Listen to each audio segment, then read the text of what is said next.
Rua do Medo 1666 finalmente encerra a pior trilogia de terror que já tivemos por aqui. É o negócio mais irritante que eu já vi desde o primeiro filme, é quase impossível de você gostar e se importar com qualquer personagem porque eles são extremamente insuportáveis. Os diálogos desse filme parece que foi escrito por alguém que nunca conversou com outra pessoa a não ser o chat GPT. E além do mais, a história do terceiro filme é uma cópia descarada de uma das maiores histórias de terror de todos os tempos, a história do Corinthians. Eles acharam que ninguém ia perceber. E sem contar que esse filme também se chama Rua do Medo 1666, mas mal tem rua no filme! E também não dá medo. Mas vamos analisar logo essa porcaria. Um resumo bem rápido pra quem não se lembra o que aconteceu. Uma garota chamada Sam sangrou em cima dos restos mortais de uma bruxa, algo super normal de acontecer, e isso fez com que um exército de mortos-vivos fosse atrás dela. A ex-namorada insuportável da Sam, a Dina, descobre que dá pra enganar essa bruxa fazendo o coração da Sam momentaneamente parar de bater e depois reanimar ela. Isso faz com que os mortos-vivos desapareçam, porém o capiroto possui a Sam. Daí a Dina procura uma mulher chamada Zig, que é uma sobrevivente do massacre de 1978 que também foi causado pela bruxa. E ela diz que a única maneira de acabar com a maldição da bruxa é unindo a mão decepada dela com o resto do corpo. E assim que a Dina faz isso, ela começa a sangrar em cima dos restos da bruxa e ela começa a ter um flashback de 1666. E é aqui que começa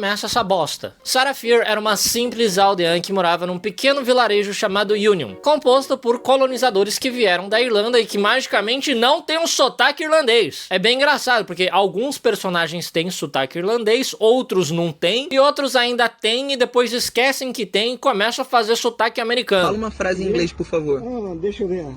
Feijão com farinha? É uma confusão sem tamanho, é tipo quando você usa sem querer a sua voz de gatinho manhoso que você só usa com a sua namorada, com seus amigos do Overwatch. Mas pelo menos agora eu ganho skin da Mercy de graça. Enfim, de dia a Sarah leva uma vida normal de aldeã, porém é à noite que o bicho pega. Assim que escurece, ela e os jovens de Union decidem sair pra festejar e beber na frente da fogueira. E não só isso, como também as garotas querem levar droga pro rolê. Pois é, mesmo em 1666, esses personagens que são interpretados pelos mesmos atores, que a Netflix não tem dinheiro, ficam se drogando. Eles usam droga há tantas gerações que provavelmente eles só estão alucinando todo esse lance de bruxo e de morto-vivo. Eles usam tanta droga, por isso que esse cara nasceu tão cabeçudo desse jeito. Esse outro é feio que dói. Essa daí é insuportável. Bom, a Sarah, a Hannah e a Lizzie vão até o meio da floresta na barraca da viúva Mary atrás de drogas. Essa viúva é uma mulher bem esotérica que foi exilada do vilarejo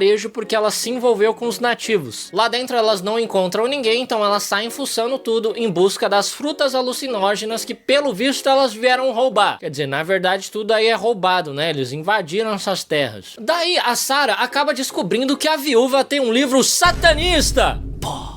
E ela fica muito assustada com os rituais ali descritos. Inclusive, essa imbecil até lê o nome dos demônios em voz alta. Eu não sei nem se eu acredito em demônio, mas eu jamais leria nome de demônio em voz alta. E aliás, é exatamente por isso que o Corinthians só perde. Toda vez que o narrador vai ler o nome desses 11 demônios que vão entrar em campo, só coisa ruim acontece. Mas daí a viúva acaba chegando nessa hora, ela fica muito brava e expulsa todo mundo de lá. Daí no meio da festa, a Sarah e a Hannah dão uma escapadinha ali no meio da floresta pra dar o famoso beijo na boca. Porém, elas escutam alguém se mexendo ali no meio das folhagens e elas saem correndo de lá. Afinal de contas, além de ser um grande tabu duas mulheres se beijarem naquela época, a Hannah também é filha do pastor. E segundo ela, se alguém descobrir que elas se beijaram, elas vão ser enforcadas. Assim, meio radical, né? Visto que, tipo, tem 12 pessoas ali pra colonizar essas terras. We'll let them hang us then.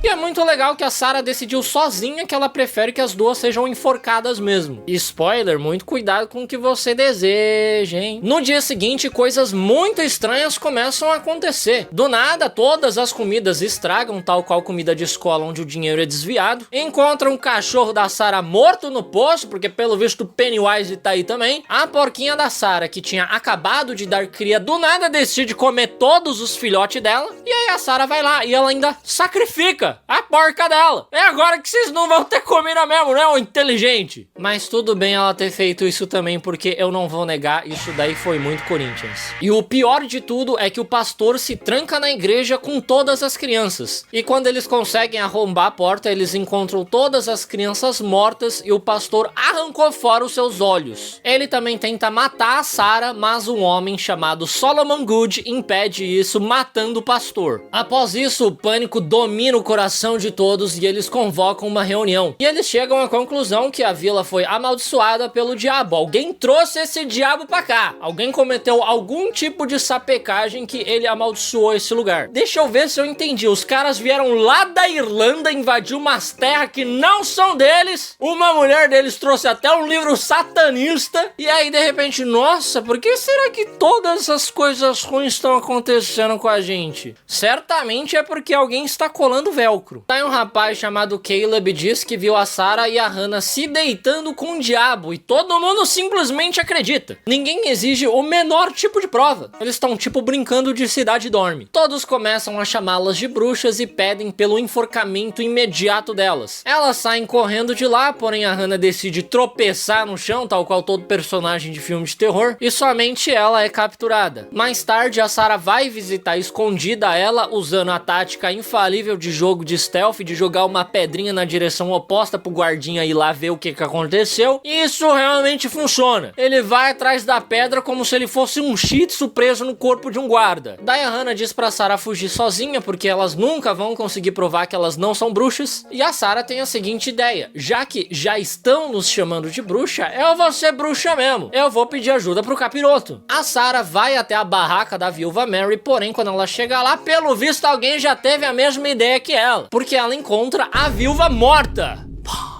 com um grande corte no pescoço. E alguém também levou embora o livro satanista dela. E você percebe que nada disso estaria acontecendo se não fosse a porcaria desse livro. Livro nunca presta pra nada nesse tipo de filme. Ainda bem que hoje em dia não existem mais esses livros de conhecimento proibido. Ou ainda existe, né? Porque algumas pessoas do nada ficam muito bem sucedidas. Algumas pessoas param de envelhecer. E se eu disser que eu tenho aqui a poção do conhecimento proibido? É o Guia Mochileiro Tech da Alura, só pode ser isso. É um material gratuito com mais de 20 conteúdos práticos para você que quer encontrar o seu emprego dos sonhos. Ele te auxilia desde a criação do seu currículo até a sua entrevista. Agora você finalmente vai aprender o que os recrutadores realmente valorizam no seu currículo. Será que é realmente muito importante você colocar no seu currículo que você zerou Pokémon só usando Pokémon Shine? E na hora da entrevista, quem nunca ficou perdido, nervoso, com dor de barriga? Os especialistas da Alura têm muito tempo de mercado, então eles sabem tudo que rola nessas entrevistas. Seguindo as dicas do Guia do Mochileiro, você já vai estar mais preparado que 80% da galera. Realmente parece conhecimento proibido, não é todo dia que alguém simplesmente decide compartilhar esse tipo de informação sobre o mercado. Vazou tudo. Dá uma conferida no Guia do Mochileiro e se você curtir, dá uma conferida nos cursos da Alura também. Somente em outubro, se você se matricular usando o meu link, você vai receber mais 2 meses gratuitos de Alura. É uma baita oportunidade, não deixe de conferir o link. Agora voltando para o vídeo, a Sarah sai correndo até a casa do Solomon, que até agora é a única pessoa que tentou defender as garotas, e ela conta tudo. Ela diz que alguém matou a viúva, roubou o livro dela, invocou Satanás e ainda colocaram a culpa nelas. Ela estava indo na casa da viúva fazer exatamente essa mesma coisa? Sim, mas não foi ela que começou. Nessa hora, os aldeões chegam na casa do Solomon procurando pela Sarah. Ela se esconde e encontra uma passagem secreta que leva para o subterrâneo da casa do Solomon. E lá embaixo, ela encontra uma coisa que você nunca vai adivinhar o que é. Vou deixar você tentar adivinhar. É uma marca do demônio! Com sangue e tudo! Aquela marca do Satanás que tem nos outros filmes. Depois que os aldeões vão embora da casa do Solomon, ele desce lá no subterrâneo e revela seu grande vilão! Pá! Uau! Ninguém esperava por essa. Enfim, o Solomon matou a viúva, pegou o livro dela e fez um pacto com o demônio, em que ele oferece um nome, no caso ele ofereceu o nome do pastor, e aí o diabo possui essa pessoa e comete um massacre. O demônio se alimenta do sangue dos inocentes, enquanto o Solomon ganha prosperidade. Só que eu não sei qual é a real necessidade dele fazer isso. Tudo bem, ele tem uma história triste, ele perdeu a esposa e o filho, muito triste. Só que assim, esse imbecil é um fazendeiro que tá tentando ser fazendeiro numa terra que é infértil. Aí já é meio que culpa sua, né? O cara veio lá da Irlanda pra colonizar essas terras, tem terra pra cacete, terra é o que não falta. Só que ele escolheu ficar ali, num lugar que não cresce nada. Daí ele prefere fazer um pacto com um diabo do que simplesmente ir 50 metros pro lado e plantar mandioca lá. Bom, daí a Sarah dá uma facada na barriga do Solomon e ainda assim ela não consegue escapar dele e é capturada. Aí já é meio que culpa dela, né? Mas é loucura que o Bolsonaro levou uma facada aí também, tá até hoje indo no médico. Esse cara só levantou e foi atrás dos objetivos dele sem usar a facada de desculpa. Cara, e a Sarah ainda conseguiu perder a mão dela nessa briga aí com o Solomon. E é por isso que a Dina teve o trabalho de unir a mão com o resto do corpo. Até morta essa desgraçada dá trabalho. No dia seguinte, a Sarah e a Hannah são levadas até uma árvore para serem enforcadas. E lá, a Sarah consegue livrar a Hannah do enforcamento, dizendo que ela realmente é uma bruxa que enfeitiçou a Hannah para se apaixonar por ela. E assim, muito legal você salvar a sua amada, ela farmou muita aura ali, porém agora não era hora de você contar pra todo mundo que Solomon é o culpado? E que tem a porra de uma marca satânica no subterrâneo dele? Tem uma pedra com o nome do pastor ali. O cara tem um livro de rituais satânicos na casa dele. Ele é o cara que mora mais perto da viúva Mary e ela tá misteriosamente morta. Ela tem um monte de prova contra esse cara, mas por algum motivo ela decide levar esse segredo pro túmulo. Não, mas calma, que ela tem um plano perfeito. Ela pensou em tudo, ela vai amaldiçoar ele e aí algum dia daqui a 100, 200...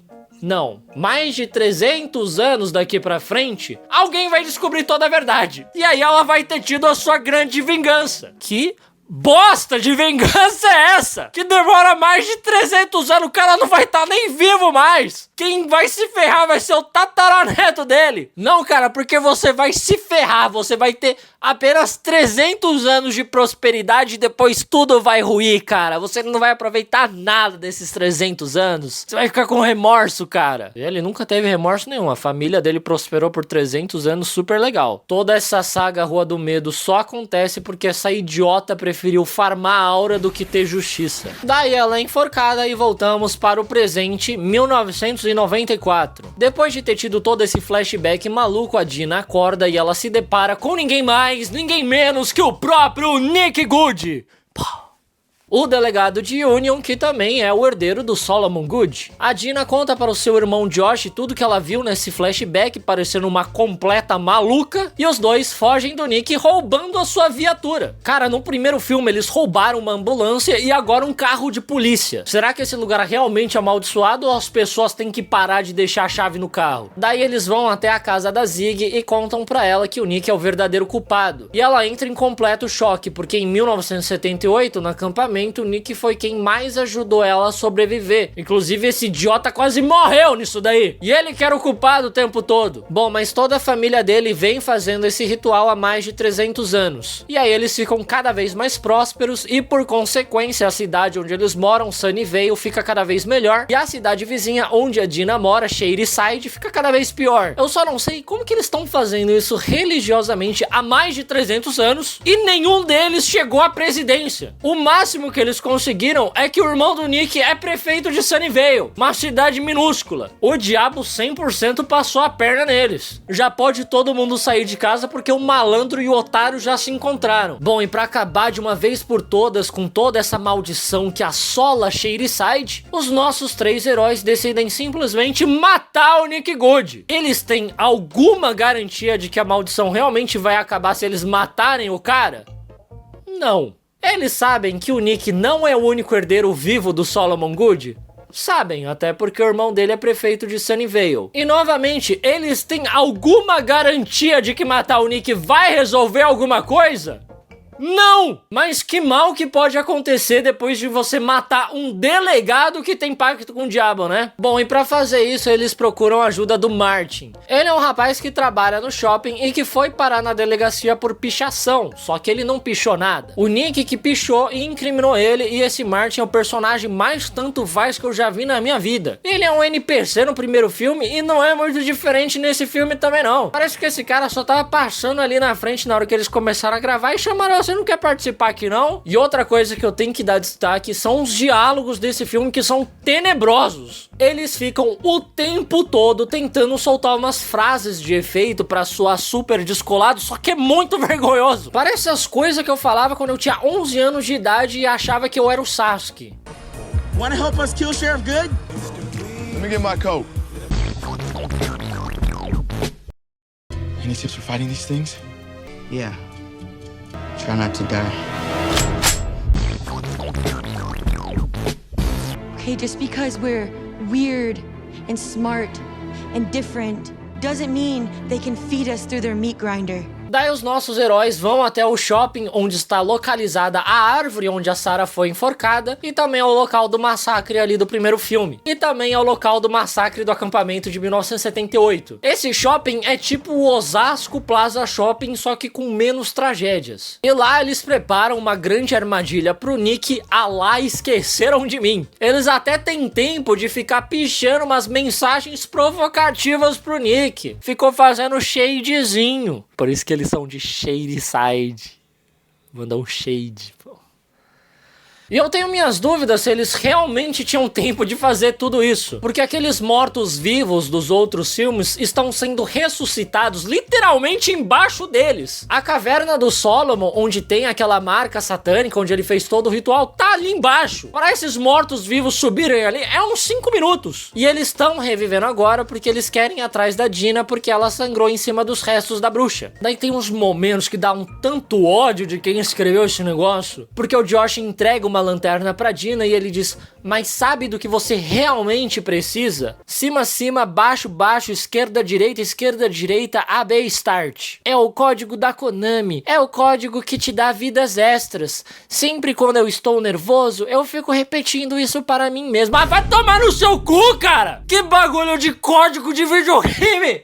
Vai se fuder, cara! Os caras estão sendo literalmente perseguidos por mortos-vivos, um delegado que tem pacto com o diabo, e o cara tá... Aí, no Plants vs Zombies, se você plantar uma ervilha, ela vai atirar sozinha na zumbi. Eu nunca vi tanto personagem desagradável por metro quadrado. É impressionante o que eles conseguiram fazer aqui. Bom, mas lembra que os mortos-vivos usam o sangue do cheiro da vítima deles pra perseguir a sua presa? Pois é, então os nossos heróis decidem usar o sangue da Dina pra montar a armadilha. Eles deixam um rastro de sangue da Dina no chão do shopping pra atrair eles até o interior das lojas, para assim que eles entrarem, eles prenderem lá. E esse plano realmente funciona. Os mortos ficam presos lá dentro quietinhos. E eu sei que o Martin disse que esse portão é inquebrável, porém, primeiro, que eu duvido muito que isso seja verdade, e segundo, que os mortos não sabem disso. Por que eles não estão nem tentando quebrar os portões? Porque no primeiro filme tem um momento que eles ficam trancados dentro de uma sala e os mortos ficam tentando arrombar a porta. Por que agora eles não estão tentando arrombar o portão? É muita cara de pau, né? Bom, nessa hora o Nick Good chega no local e a Zig vai falar com ele. Ele caminha lentamente em direção à mulher que está posicionada estrategicamente do lado de uma cordinha, onde lá em cima tem um balde. Nada suspeito. E quando o Nick chega perto dela, ela realmente puxa a cordinha e faz cair um balde contendo o sangue da Dina em cima do Nick. O maluco é um policial e ele conseguiu cair na armadilha mais Looney Tunes da história. Ele é simplesmente o pior policial de toda a história. Aliás, eu não sei nem por que o Nick escolheu essa profissão, né? O cara tem pacto com o demônio, ele podia ser a próxima Lady Gaga, mas ele preferiu ficar prendendo pichador de shopping. Daí os nossos heróis soltam os mortos-vivos para eles atacarem o Nick. Um deles, inclusive, consegue esfaquear ele. Porém, a burra da Zig também é manchada com o sangue da Dina e ela também também é perseguida pelos mortos-vivos. Sem outra escolha, a Dina decide cortar a mão dela, pra ela sangrar e o sangue ficar mais forte e eles virem atrás dela. Sendo que eles prepararam um monte de arminha de água com o sangue da Dina. Era só ela atacar esse sangue, ela não precisava se cortar. O Nick aproveita a oportunidade pra sair correndo pela saída de emergência, porque como você pode ver, todo membro dessa família tem uma alta resistência a facadas. E a Dina vai atrás dele. Enquanto isso, os outros usam as arminhas de água pra jogar sangue nos mortos-vivos, pra eles atacarem a si mesmo. Isso funciona por um tempo, porém começam a chegar mais mortos-vivos, além de que aqueles que estavam se atacando começam a se regenerar também. Enquanto isso, a Dina vai até o subterrâneo do shopping nas cavernas do Solomon. Lá ela é atacada pela Sam, que tá possuída, só que ela pede pra Sam se lembrar dela e por um breve momento a Sam realmente se lembra. Eu adoro quando o poder do amor simplesmente resolve roteiros preguiçosos. E a Dina aproveita a distração da Sam pra acertar uma porrada na cabeça dela. Você não me mata, você não lembra de mim? A gente era namorada, toma! Porém, em seguida, o Nick encontra a Dina e dá uma facada nela. Ele derruba ela no chão, encosta a faca no pescoço dela e nesse momento ela consegue fazer ele encostar na pilha de órgãos do demônio que tem ali embaixo. E aí ele começa a ter visões de todas as vítimas que foram mortas por conta das ações da família dele. E aí ele fica completamente atordoado. E aliás, foi essa a grande maldição que a bruxa colocou na família dele, tá?